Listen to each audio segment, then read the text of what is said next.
Hello friends, rainbow heaven mocktail counter manufacture নতুন আর একটা ভিডিও তোমাদের সকলকে জানাই স্বাগতম। নতুন আর একটা মকটেল কাউন্টার সেটআপ নিয়ে তোমাদের সামনে উপস্থিত হয়েছি। এটা মোটামুটি অনেকটাই বড় কাউন্টার, মোটামুটি 16 ফুটের কাউন্টার। সামনে 4খানা টেবিল এবং পিছনে 2খানা টেবিল। তো 2খানা টেবিল লাগানোর জায়গা নেই। তো যাই হোক, যেই ভাইয়ের ডেলিভারিটা রয়েছে সে ফুল সেটআপ করলে আবার আমি পরবর্তীকালে ডিজাইনটা আমি তোমাদেরকে দেখাতে পারবো।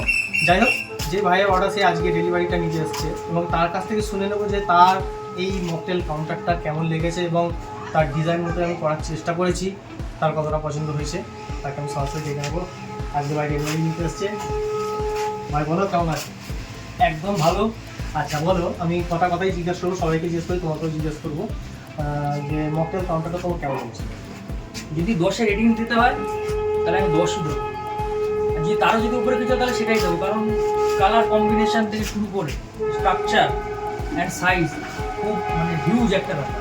দাদা যেরকম আমি বলেছিলাম সেইভাবেই বানিয়েছে, একদম সেম টু সেম। ওর থেকেও ভালো বলবো আমি। এখন তো আমি এসে দেখছি এত বড় সেটা খুবই চোখে লাগার মতো একটা ব্যাপার।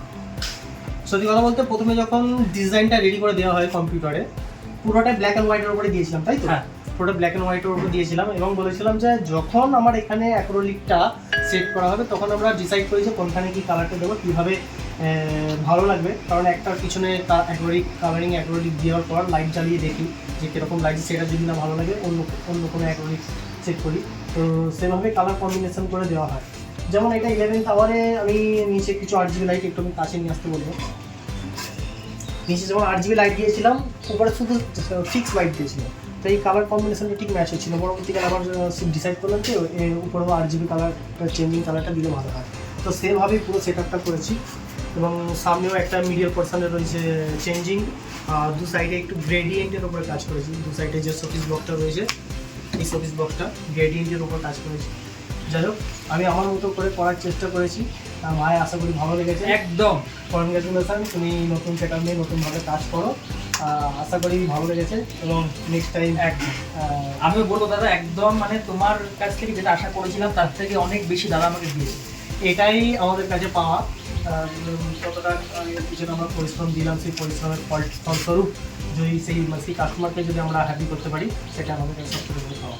তো যাই হোক, এরকম ধরনের ভিডিও আসতে থাকবে। তোমাদের ধরো এরকম ধরনের যদি মকটেল কাউন্টার প্রয়োজন হয়ে থাকে, শুধু মকটেল কাউন্টার নয়, বিভিন্ন ধরনের কাউন্টার আমরা ম্যানুফ্যাকচার করে থাকি, আমাদের সঙ্গে যোগাযোগ করতে পারো। তোমাদের বাজেট অনুযায়ী আমরা মকটেল কাউন্টার নিয়ে দেবো। দেখা হচ্ছে তোমাদের সঙ্গে নেক্সট কোনো প্রজেক্টের সঙ্গে। Good bye.